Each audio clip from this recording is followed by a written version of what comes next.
Assalamualaikum warahmatullahi wabarakatuh dan salam sejahtera rakan-rakan sekalian.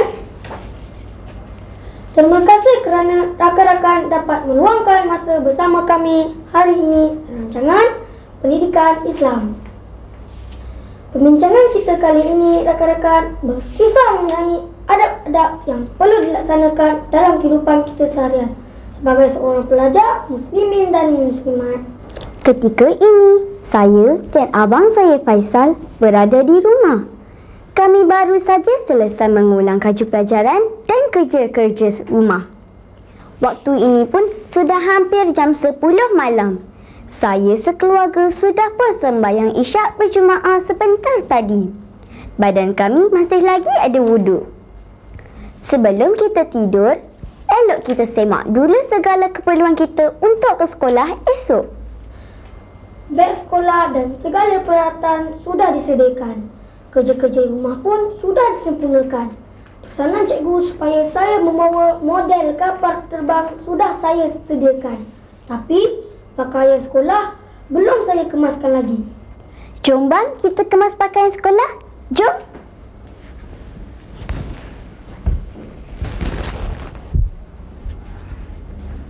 Sebaik-baiknya pakaian sekolah kita biarlah kita yang mengemaskannya sendiri. Kesian mak kita.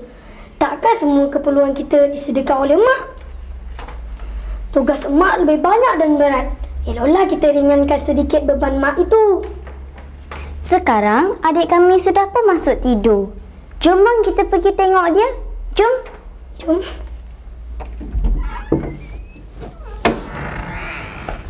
Seperti biasa, sebelum tidur, adik saya masuk ke bilik air untuk mencuci muka, mulut, tangan, kaki dan membuang air kecil. Itulah pesan ibu dan ayah kami selalu.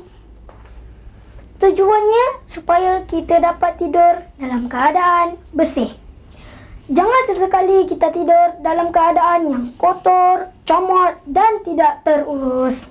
Tempat tidur kita juga mestilah bersih. Tidak ada yang kotor, berbau busuk dan tidak selesa untuk tidur. Tapi kata orang kalau mata sudah mengantuk, di mana saja pun boleh tidur. Betul tak kawan-kawan? Sebaliknya, jangan begitu kawan-kawan.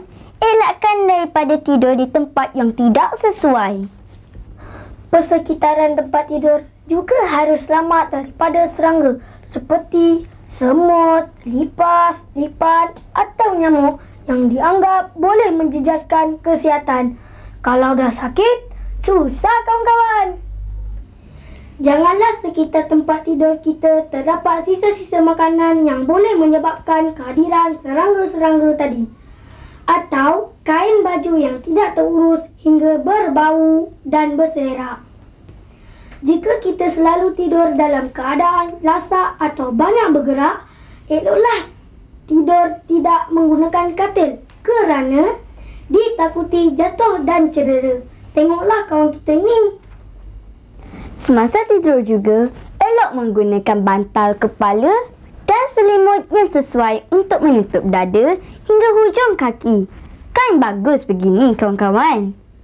Pakaian untuk tidur juga perlu sesuai rakan-rakan. Biarlah yang agak longgar, tidak terlalu ketat hingga menyusahkan pergerakan badan. Ini pula tak berbaju. Oh, tak boleh begitu kawan-kawan. Amalan ini tidak sesuai dengan kesihatan dan adab semasa tidur. Sebelum terus tidur rakan-rakan, adab kita berbaring juga telah diajar oleh Islam, di mana hendaklah kita mengiring ke arah kiblat dengan tangan kanan di sebelah bawah, sementara tangan kiri diletakkan di atas punggung. Sementara keting kaki kanan pula disepit sedikit oleh dua jari kaki kiri. Kemudian bacalah doa sebelum tidur. Bismillahirrahmanirrahim. Allahumma bismika ahya wa amus.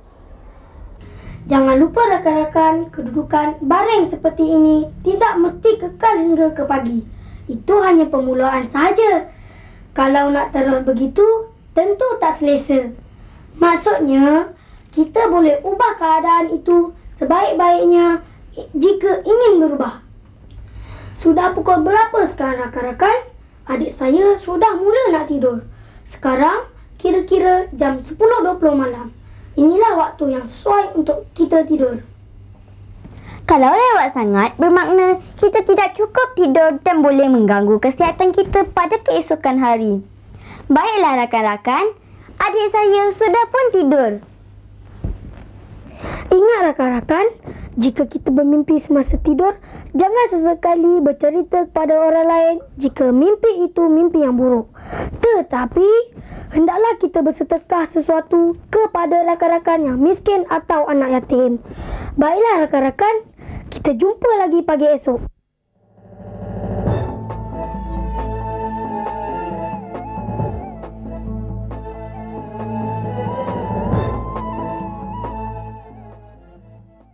Bagaimana rakan-rakan? Saya dan adik saya Maisarah memang awal sedikit bangun pagi. Jom kita lihat adik saya Farid di sebelah. Jom.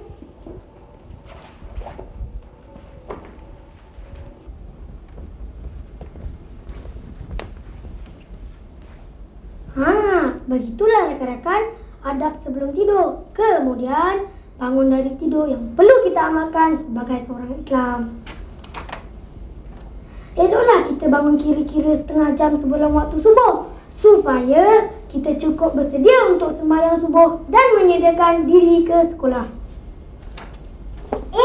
Sebelum ke bilik air, eloklah kita kemas dulu tempat tidur kita. Janganlah kita tinggalkan dalam keadaan berselerak. Nanti ibu kita juga yang susah dan penat. Latihlah diri supaya menjadi seorang yang bertanggungjawab. Setelah mengemas tempat tidur, janganlah berlengah-lengah lagi atau sambung semula tidur. Elok kita terus ke bilik air untuk mandi. Jangan lupa bawa tuala mandi bersama-sama. Nampak ke pintu bilik air tu? Elok kesap mata tu sikit. Ingat kawan-kawan, seelok-eloknya bila kita bangun tu, biarlah cergas dan tidaklah berjalan dalam keadaan mengantuk dan terhuyung-hayang. Rakan-rakan yang dihormati sekalian, semasa berada di dalam bilik air, tujuan utama kita ialah untuk membersihkan diri. Maka, janganlah kita mandi kerbau saja. Tahu tak yang dimasukkan dengan mandi kerbau? Mandi kerbau ialah mandi yang hanya membasahkan badan saja, tapi tidak bergosok dan tidak bersabun. Tetapi sebaliknya, pastikan badan kita cukup bersih. Misalnya, kita lengkapkan mandi kita dengan buang air kecil atau buang besar. Mencuci gigi dan mandi. Sementara doa sebelum mandi ialah Bismillahirrahmanirrahim. Allahumma tahhir fami wa nawwir qalbi wa harrim jasadi 'alan nar. Ketika mandi juga, kita diingatkan memakai pakaian mandi yang sesuai. Mandi pula kawan-kawan, hendaklah kita mula dengan menghirus kaki dahulu, kemudian badan dan akhir sekali kepala. Kemudian bersihkan anggota dengan sabun dan berus atau alat-alat yang lembut supaya tidak terasa sakit. Sama ada kita mandi di bilik air atau di sungai, sama sahaja. Mestilah dibasuh hingga bersih. Elakkan mandi kerbau yang hanya mencelup badan ke dalam air sahaja. Kemudian terus naik. Mandi begitu, bau pun tak hilang kawan-kawan. Kemudian laplah badan hingga kering supaya boleh mengelakkan kita daripada sesama atau batuk. Kita juga dinasihatkan supaya tidak terlalu lama berada di bilik air. Kalau cepat, kita juga boleh menjimatkan air dan waktu. Jom kita duduk di sana. Jom. Semasa memakai pakaian itu, kibas dahulu pakaian itu sebelum disarungkan ke badan. Manalah tahu kalau ada serangga yang berbisa atau berbau busuk, dan pastikan pakaian kita betul dan kemas. Bacalah doa memakai pakaian seperti ini. Bismillahirrahmanirrahim. Allahumma inni as'aluka min khairihi wa khairi ma huwa lahu wa a'udzubika min syarrihi wa syarri ma huwa lah. Silakan lengkap pakaian kita. Bagaimana dengan tanda nama dan sebagainya? Ya, semalam sebelum masuk tidur, kita telah memastikan semuanya cukup supaya pagi begini kita tidak tergopoh-gapah atau kelang kabut. Mari kita bersarapan, bang. Supaya pembelajaran kita menjadi lebih selesa dan berkesan, hendaklah kita mengambil sarapan dengan sempurna. Kalau bersarapan dengan ibu bapa, tolonglah tuangkan air untuk ibu dan ayah. Kemudian barulah tuang untuk kita. Ambillah makanan yang sesuai supaya perut tidak terlalu kosong. Tetapi jangan pula mengambil makanan terlalu berat dan kenyang. Bismillahirrahmanirrahim. Allahumma barik lana fima razaqtana wa qina azabannar. Janganlah makan dengan gopoh-gapah atau gelojoh. Makan mestilah dengan cermat, sederhana dan bersopan. Kemudian ucapkan terima kasih kepada kedua ibu bapa yang telah menyediakan kita makanan dan sarapan. Kalau ada kesempatan, bantulah ibu mencuci pinggan mangkuk yang sudah kita gunakan tadi. Setelah bersarapan, marilah kita bersedia ke sekolah pula.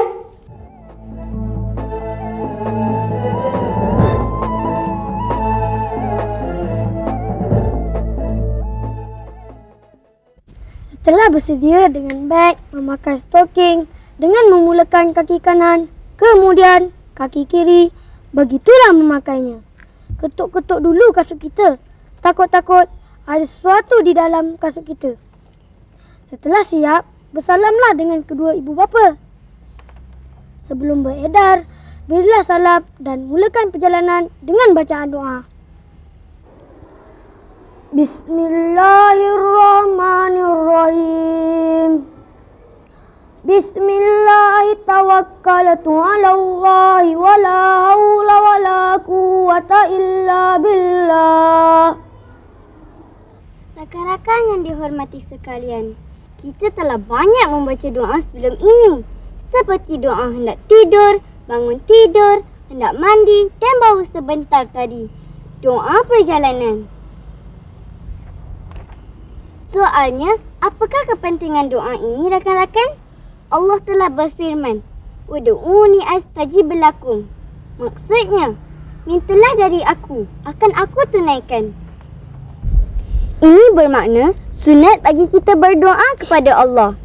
Di samping itu, apabila kita berdoa, kita tidak boleh terus menyerah kepada Allah tentang keselamatan kita di jalan raya.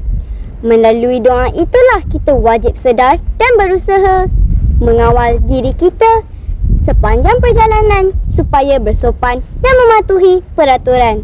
Kerana itulah tanda seseorang itu beriman kepada Allah, taat kepada Allah dan pemerintah. Secara tak langsung, kita akan lebih berhati-hati dan mematuhi peraturan jalan raya. Seterusnya kawan-kawan, kita jumpa pula di sekolah saya. Dalam perjalanan juga, kita dikehendaki merendah diri di jalan raya dan mengawal mata kita daripada memandang benda-benda yang maksiat. Ini boleh menyebabkan kita lebih terpelihara daripada keburukan. Berilah salam kepada orang-orang yang kita kenali. Janganlah kita sombong ketika berjalan di bumi Allah. Jika bertemu sesuatu yang bahaya di jalan raya, cuba alihkan supaya orang lain terus selamat.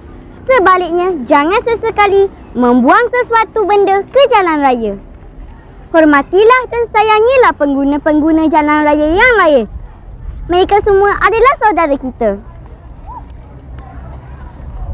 Kini, saya berada di pekarangan sekolah. Kita semua wajib sayangkan sekolah kita kerana di sinilah kita dididik menjadi seorang yang bersopan, pandai dan berubah menjadi seorang yang berguna. Sebab itulah kita mesti ada tanggapan bahawa belajar itu suatu kewajipan. Jika tidak belajar, kita tidak berdaya menjadi pandai, sebaliknya menjadi bodoh dan tidak mampu untuk menyumbang kepada diri dan masyarakat. Dalam perjalanan ke sekolah tadi, janganlah pula kita singgah ke mana-mana tanpa tujuan tertentu. Terutama sekali, membeli atau berbelanja kepada benda-benda yang tidak menguntungkan. Sebaliknya, semasa di jalan raya, kita hendaklah berhati-hati dan terus ke sekolah. Ingat tu kawan-kawan, jangan menyimpang ke mana-mana. Supaya pembelajaran kita lebih berjaya dan berkesan, maka hendaklah kita melakukan proses pembelajaran secara beradab dan sopan. Misalnya, kita pergi ke sekolah dalam masa yang tepat. Elakkan diri daripada terlewat hingga ketinggalan bas dan terlewat sampai ke sekolah. Patuhilah peraturan seperti beratur dulu sebelum masuk ke kelas atau turut serta dalam perhimpunan, memberi sokongan dalam semua aktiviti dan mendengar baik-baik segala pesanan dan pengumuman kerana ia amat penting sebagai panduan kita. Elakkan diri daripada melakukan perkara-perkara buruk atau menyusahkan rakan-rakan seperti cuit-mencuit, berbual, membuat kerja lain dan sebagainya. Selepas perhimpunan, masuklah ke dalam kelas dengan segera dan bersedia memulakan pelajaran. Tapi, kalau ada mempunyai tugas lain, sempurnakan dulu tugas tersebut seperti membersihkan kelas, persekitaran dan sebagainya. Sebelum memulakan pelajaran juga, segala peralatan termasuk buku-buku hendaklah telah disediakan. Jangan ada yang tidak lengkap hingga terpaksa menumpang atau meminjam daripada rakan-rakan yang lain. Ini boleh menyebabkan pembelajaran berlaku tanpa selesa dan rakan-rakan kita juga rasa terganggu. Untuk memulakan pelajaran juga, hendaklah berada dalam kelas dengan hati yang tenang, senyuman dan baik sangka kepada rakan-rakan. Jangan sesekali ada perasaan buruk sangka atau membenci rakan-rakan lain. Semua manusia mempunyai kelebihan masing-masing. Oleh itu, jika kita berbaik-baik dengan semua, kita akan berjaya memperoleh yang baik-baik daripada rakan-rakan kita. Elakkan daripada memikirkan kelemahan seseorang. Kelak tidak dapat membantu kecemerlangan diri kita. Bacalah doa apabila memulakan pelajaran seperti ini. Bismillahirrahmanirrahim. Rabbi shrah li sadri wa yassir li amri wahlul 'uqdatam min lisani yafqahu qawli.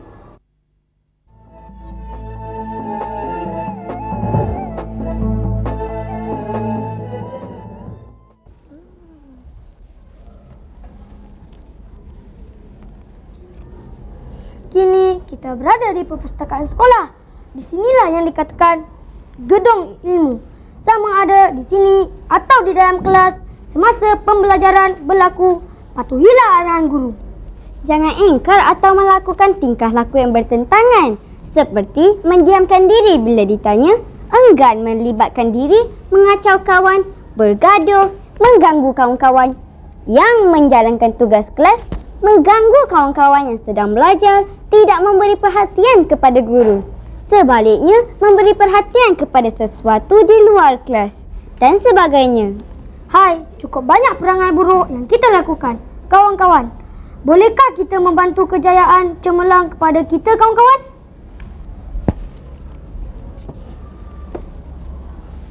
Jom kita ke kantin pula. Jom.